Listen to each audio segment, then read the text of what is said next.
তো আমরা যদি দেখি যে 5ই আগস্ট পরবর্তী সময়ে অনেকগুলো ঘটনার একটা হচ্ছে যে আমরা ইসলামপন্থীদেরকে বিভিন্ন জায়গায় আসলে অ্যাক্টিভ দেখেছি।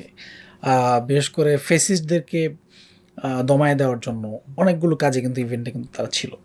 তো সেখানে আমরা কিছু ইসলামিক সিম্বল ব্যবহার নিয়েও কিছু কন্ট্রোভার্সি দেখছি আর কি।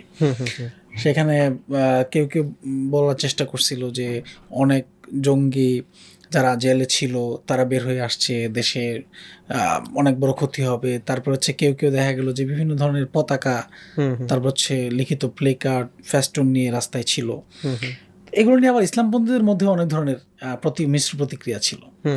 যেমন আমি একটা স্পেসিফিক ঘটনার কথা বলি, সেটা যদি মার্চ ফর গাজা, বাংলাদেশের ইতিহাসে সবচেয়ে বড় একটা প্রোটেস্ট হয়েছে গাজার জন্য।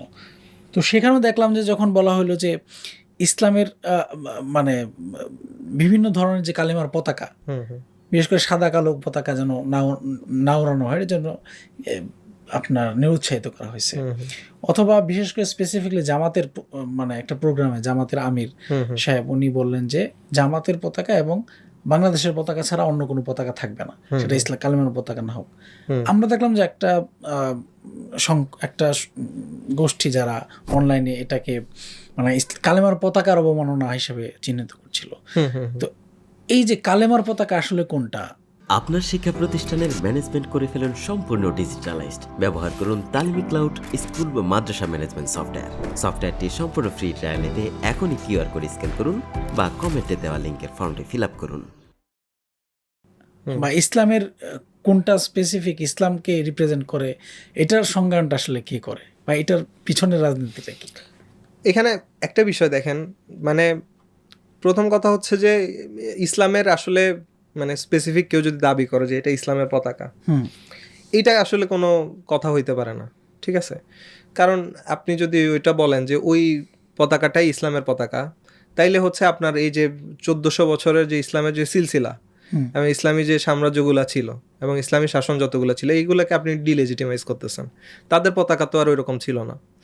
ধরেন বাংলা সালতানাতের মানে ওই আপনি যেরকম পতাকা উড়াইতেছেন ওটা বাংলা সালতানাতের কারো পতাকা ছিল না, তাহলে আপনি বাংলা সালতানাতের সবাইকে ডিলেজিটিমাইজ করেন যে এরা ইসলামী ছিল না। আপনি হচ্ছে তুর্কিদের মানে এই যে ওসমানী খেলাফতের পতাকা ধরেন এরকম ছিল না, আপনি তাদেরকে ডিলেজিটিমাইজ করেন। এটা তো কোনো যুক্তি হইতে পারে না।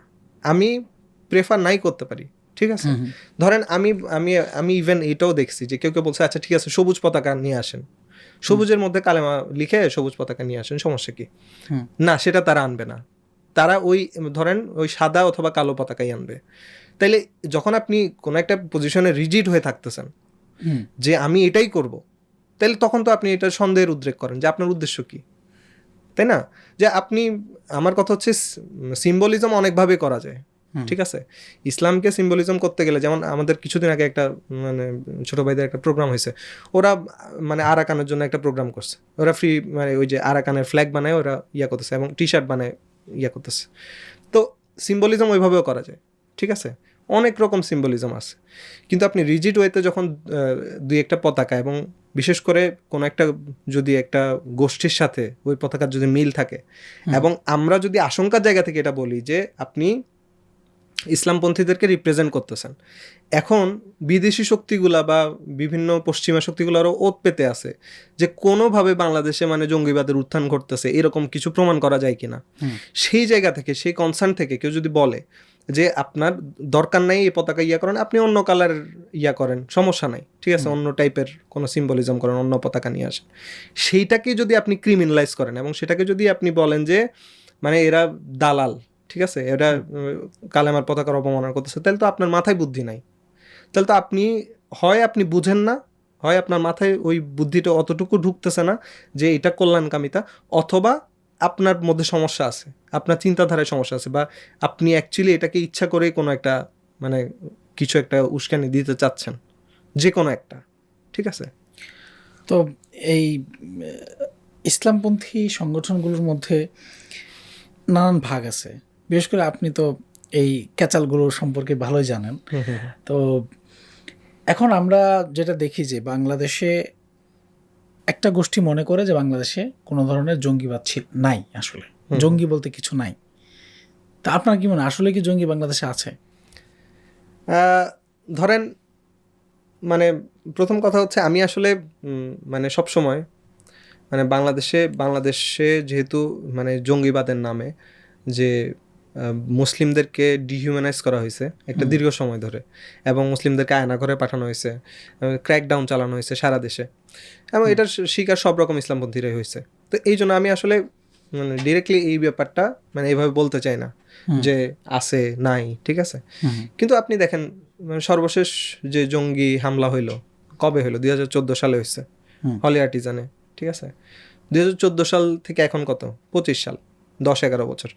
তাহলে মানে মাত্র 10 বছর আগের ঘটনা আপনার জঙ্গি হামলা হয়েছে। আপনি অস্বীকার করবেন কিভাবে? জঙ্গি হামলা হয়েছে তো, এবং ওইটা বাংলাদেশের মানুষকে তো একটা ভয়াবহ একটা পজিশনে নিয়ে দাঁড় করাই দিছে। আমার মনে আছে আমি 2016 সালে, আচ্ছা এটা 14 সালে না, মনে হয় 16 সালে হয়েছে হলি আর্টিজান। তো 16 সালে হইলে তাহলে আপনার কত 9 বছর হয়েছে। তো ওই সময়টাতে আমার মনে আছে যে মানে তখন হচ্ছে সব ম্যাচগুলোতে তল্লাশি চালাইতো এবং হচ্ছে চেক আপ হইতো, যে সন্দেহজনক কাউরে পাইলে তো উঠাই নিয়ে যেত, ঠিক আছে। তো ওই সময় মুসলিমদের জন্য একটা সাফোকেটিং অবস্থা তৈরি করা হয়েছে। তো আমার কথা হইলো যে মাত্র 9 বছর আগের একটা ঘটনা, তো এখান দিয়ে তো ভালো রকম ক্র্যাকডাউন চলছে, সেটা সব রকম ইসলামপন্থীদের বিরুদ্ধে। তো স্বাভাবিকভাবে জাকির নায়েকের চ্যানেল বাংলাদেশে বন্ধ হয়ে যাওয়া এবং জাকির নায়েককে ভারত থেকে তাড়ায় দেওয়ার পিছনে কিন্তু এই ঘটনার একটা সূত্রপাত ছিল। এটা ডেইলি স্টারের একটা ন্যারেটিভ। এই ন্যারেটিভটা কিন্তু আপনারা যদি জানেন যে ডেইলি স্টার কিন্তু এই ন্যারেটিভটা তৈরি করছে, এবং এখন কিন্তু মাহফুজ আনাম সাহেব এটা ডিনাই করেন, কিন্তু উনি কনস্ট্যান্টলি এই ন্যারেটিভটা পুশ করছে যে মানে জঙ্গিদের মধ্যে একজন হচ্ছে জাকির নায়েকের পেজে লাইক দিছে। তো এটা কি কোনো মেক সেন্স করে যে জাকির নায়েকের পেজে তো লক্ষ লক্ষ মানুষ লাইক দেয়, তো জঙ্গি লাইক দিছে বলে তাইলে কি জাকির নায়েক তাইলে হচ্ছে ওই জঙ্গি প্রিচার? উনারা এইটা করে বাংলাদেশে পিস টিভি বন্ধ করাইছে। মানে সহজ কথা হচ্ছে একটা ছুতা লাগে, অনেকগুলো প্রতিষ্ঠান ছিল এগুলো বন্ধ হয়েছে। এক্স্যাক্টলি। তো এটা হইতেছে একটা ছুতা লাগে, ঠিক আছে। তো যারা আপনার কি মনে হয় না যে ওইটাও একটা মানে সাজানো নাটক ছিল হলি আর্টিজান? না, আমি এটা সাজানো নাটক মনে করি না। আমার কাছে মনে হয় যে দেখেন মানে জঙ্গিবাদ অ্যাকচুয়ালি মানে ব্যাপারটা অ্যাকচুয়ালি এক্সিস্ট করে, ঠিক আছে। আপনি তো আইসিস তো রিয়েল, তাই না? আইসিসকে তো আপনি মানে এটা তো হচ্ছে মানে ওই কনস্পিরেসি থিওরিগুলোর আসলে দিন নাই। কারণ হইতেছে আইসিস হচ্ছে মানে আল কায়দা থেকে বের হয়ে আইসিস হয়েছে, তাই না? এটা এই হিস্ট্রি বা এইটার হচ্ছে যে ঘটনা প্রবাহ এগুলো সবারই জানা, ঠিক আছে। তো এইটাকে আমেরিকার তৈরি অমুক তমুক তৈরি এইগুলো বলে আসলে মানে ইয়া করা যায় না, ঠিক আছে। একটা সময় এগুলো হালকা করা যেত, কিন্তু এখন আর এগুলো হালকা করা যায় না। রিয়েল, এবং বাংলাদেশেও সাপোর্টার আছে ওদের, ঠিক আছে। This is very concerning. বাংলাদেশেও ওদের সাপোর্টার আছে, এবং আপনি ফেসবুকে মানে বিভিন্ন গ্রুপে আপনি ঘুরলে আপনি পেয়ে যাবেন যে হলি আর্টিজানের বরকতময় হামলা, ঠিক আছে। আপনি পাবেন এগুলা বিভিন্ন টেলিগ্রাম গ্রুপে আপনাকে অ্যাড করে দিবে, তারপর ওইখানে আপনি এগুলা নিয়ে পাবেন। তো এগুলো তো এখনও সার্কুলেটেড হচ্ছে, তাই না? হ্যাঁ, কিন্তু ম্যাসিভ স্কেলে বর্তমানে এই যে রিসেন্টলি আমি দেখলাম যে কিছু সাংবাদিক হচ্ছে মানে জঙ্গিবাদের একটা ন্যারেটিভ মানে তৈরি করার চেষ্টা করতেছে, যেখানে বেসিকলি এমন কিছু মানুষজন যারা হইতেছে হয়তোবা মানে ধরেন ইসলামী বিভিন্ন জিনিসপত্র বিভিন্ন কথাবার্তা বলে, এবং স্পেশালি যারা হচ্ছে ধরেন খেলাফতের কথা বলে, হ্যাঁ, এরকম কিছু মানুষজনকে মানে টার্গেটেড ওয়েতে মানে ফ্রেমিং করে একটা ইয়া করার চেষ্টা করা হইতেছে। এবং এটা কেন সমস্যাজনক? এটা সমস্যাজনক কারণ হইতেছে এইভাবেই হচ্ছে আপনার সব কিছু যে আপনার রিয়েল হইতে হবে এরকম কিন্তু কোনো কথা নাই। রিয়েল কিছু থাকতে পারে, কিন্তু সব সময় রিয়েল হইতে হবে এরকম কোনো কথা নেই। আপনি একটা ন্যারেটিভ বানায়ও কিন্তু আপনি একটা দেশে কিন্তু ম্যাসাকার চালাইতে পারবেন, ঠিক আছে। ইরাকে ধরেন আমেরিকার অ্যাটাক করার জন্য কিচ্ছু দরকার ছিল না। ইরাকে আমেরিকা অ্যাটাক করছে যা সেটা বলে যে এখানে আল কায়দা আছে, ঠিক আছে, কিচ্ছু না। এখন বাংলাদেশেও ওই একই কায়দায় মানে এখন আবার ন্যারেটিভ বিল্ড আপ করা চলতেছে, যেখানে কোনো তথ্য প্রমাণ নাই, কিছু নাই, মানে কিছু বক্তা বা কিছু লেখক এদেরকে ধরে মানে মামলা দিয়ে দিচ্ছে। তো আমি আবার ওই জায়গাটাতেও খুব স্ট্রিক্টলি এটা মেনটেন করি যে কারো এগেনস্টে কোনো সুস্পষ্ট প্রমাণ কিছু বাদে তুমি হচ্ছে ডিরেক্টলি হচ্ছে কনভিক্ট করে দিবা, এটা প্রবলেমেটিক, এটার এগেনস্টে আমি আছি।